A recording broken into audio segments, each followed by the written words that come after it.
All right, we're back to this product rule. This is new rule that allows us to take the derivative, of multiple functions being multiplied. That's why it's called the product rule. I want to look at example 4 and then maybe example 5. Example 4, f of x, and it disappeared. There we go. F of x is x minus 2 times e to the x times cosine of x. Find f prime of x. All right. I like this problem because if you'll notice, there are two terms. There's this one, and then there's this one.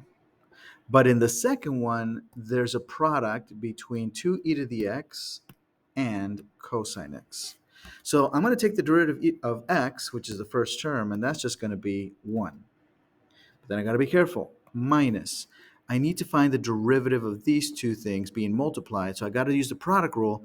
But remember, we're subtracting whatever we get out of there. So in order to keep my work in order here, I'm going to put a bracket, and I'm going to say find the derivative of 2e to the x. So we're going to find the derivative of 2e to the x, multiply it times cosine x, plus take the derivative of cosine x and multiply it times 2e to the x. So that's the blueprint. Again, I call it a blueprint because it's kind of laying out what I need to do without me doing it. But I'm taking the derivative of the first part times the second plus the derivative of the second times the first. That's what the product rule tells us to do. All right, now we're ready to start taking derivatives. Remember, there's still a 1 there.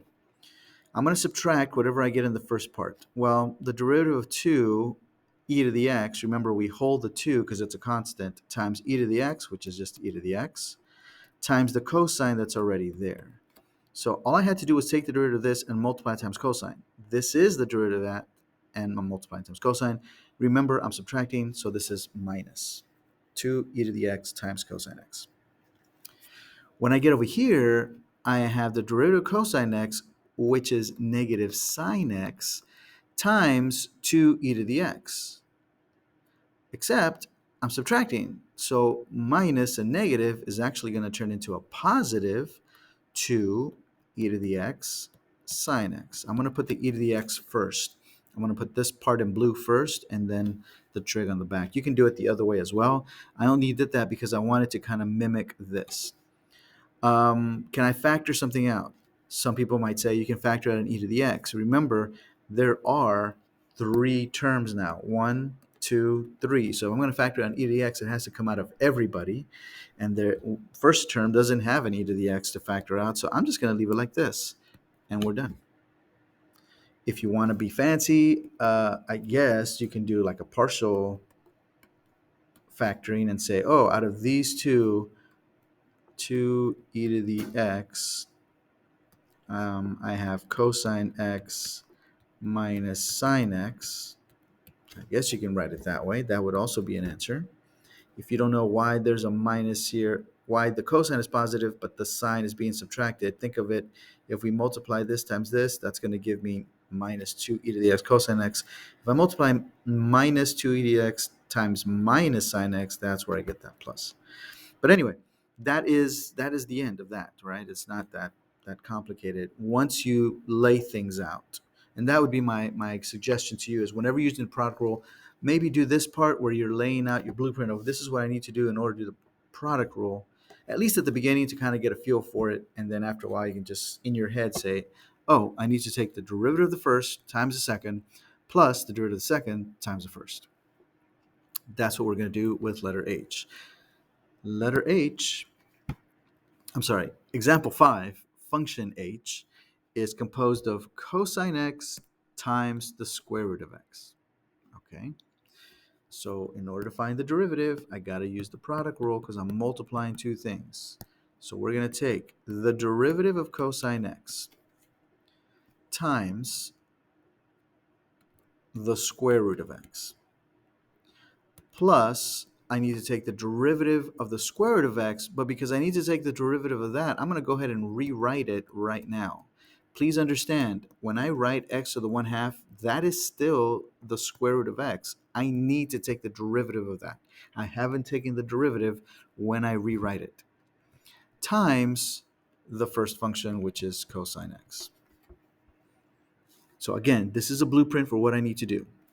Now let's do it. Let me center it. The derivative of cosine x is negative sine x times the square root of x. Maybe I'll leave that in parentheses. Plus the derivative of x to the 1/2 is 1/2 x to the negative 1/2, using the power rule, times cosine x. Technically, we're done. We have now taken all of the derivatives, all the primes. They're done. This is the answer. Could I make it look a little bit nicer? I don't know if I can. I guess I could say negative square root of x times sine x. And then here, because I have a negative exponent, that could drop to the bottom. And it would be 2x to the positive 1/2. But positive 1/2 is really the same thing as square root. So this is really 2 times the square root of x. What's left on top is the 1 times cosine x. Well, that would just be cosine x. And that's the answer. Wherever you see a check mark, I would definitely give you credit.